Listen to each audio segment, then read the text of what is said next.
China, Sweden, the US, Germany, Canada and France have all played host to football's biggest competition. This time the tournament makes its way to Australia and New Zealand. So could the first ever Oceanic Women's World Cup prove to be the biggest yet?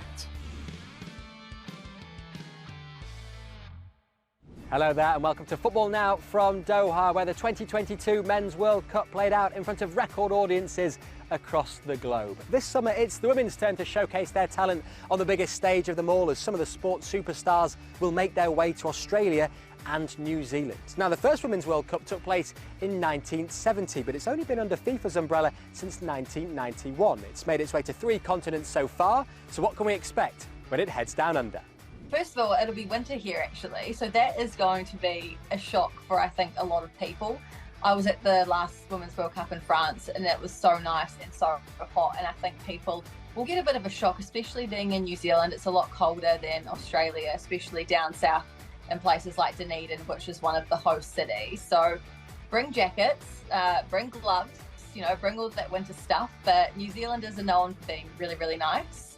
So that's something we get told all the time. The coffee's really good here and the food, so it's a pretty good place to host a World Cup in my opinion.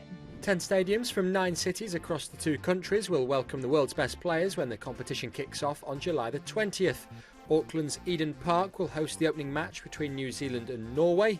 Australia begin their campaign at the Sydney Football Stadium when they take on Ireland. 2011 winners Japan will play their first game at the Waikato Stadium in Hamilton, whilst Euros winners England will start at the Brisbane Stadium.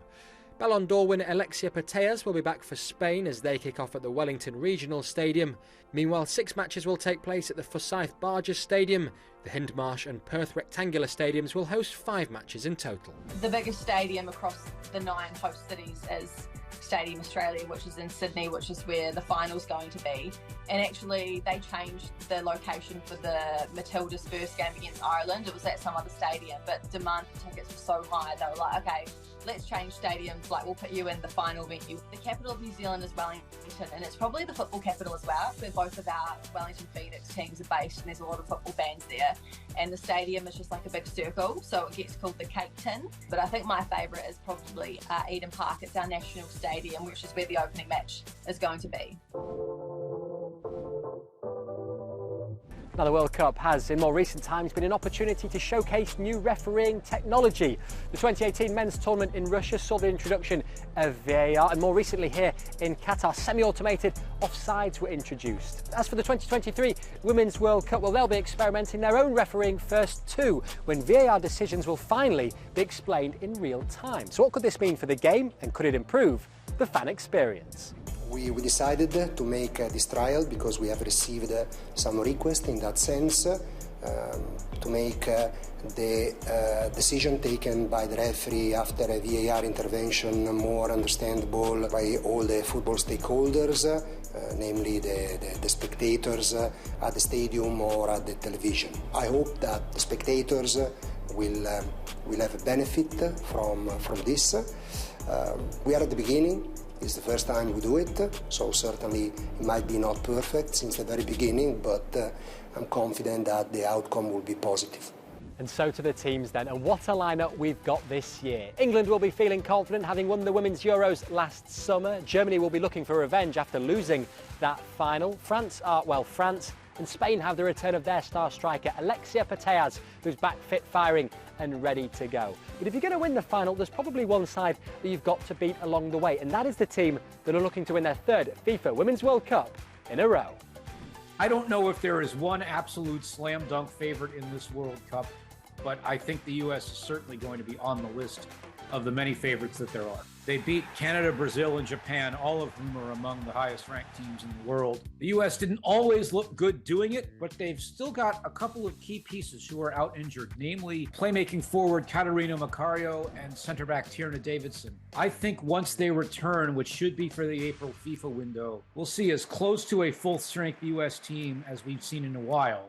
If England comes into this tournament as the favorite and has to deal with the pressure of being the favorite, I've got a hunch that the U.S. will say, fine, let them have that. We've had it for 20 years. Let somebody else have it. I think that is going to help the U.S. quite a bit. If the rest of the world, I don't want to say underrates them, but knocks them down a peg, or certainly wants to knock them down a peg, as they have for a long time, this US team will say, go right ahead and do that.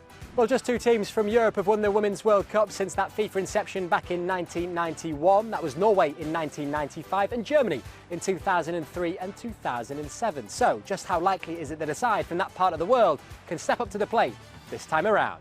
I think Germany is one of the strongest contenders and will move up to the highest stages in the World Cup. They're such a strong team. They've won the Euros 8 times. I think France are also going to be great contenders. You've got Hawa Sissoko, you've got Salma Bashar, you've got Khashoggi. Spain are strong as a strong team in general. You've got Alexia Putellas. She is insane. Captain for Spain, captain for Barcelona. I'm also happy though that they've given other members a chance, and I'm very excited to see how the under-19s and under-21s who have been called up are going to play. I honestly can't wait.